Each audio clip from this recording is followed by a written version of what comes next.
Production information for The Stones of Blood from the Free Encyclopedia. Working titles for this story included The Nine Maidens and The Stones of Time.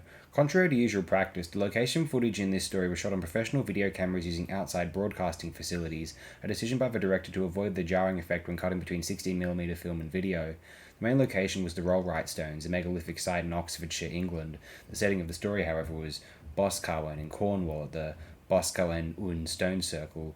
An actual legend of the site states that it is impossible to count the stones, as the serial ends. The doctor notes that the number of stones in the circle has changed due to the removal of free augury and the addition of Césaire's imprisoned form, and suggests Professor Rumford write a monograph about it.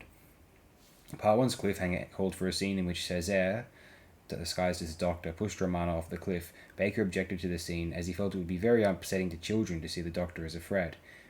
Instead, the scene was filmed so that the viewer never sees who pushed Romana. The 15th anniversary of the program took place on the 23rd of November 1978, 5 days after the broadcast of episode 4. To commemorate this, Anthony Reid asked David Fisher to write a new scene, expanded by Darrol Blake, featuring Romana and K9 surprising the Doctor with a cake, celebrating his 751st birthday in a new identical scarf. However, producer Graham Williams vetoed this idea as being too self-indulgent, and the scene was never shot.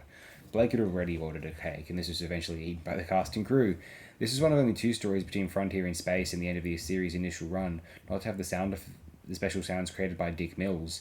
Due to Mills suffering brief illness, Elizabeth Parker provided the sound effects instead.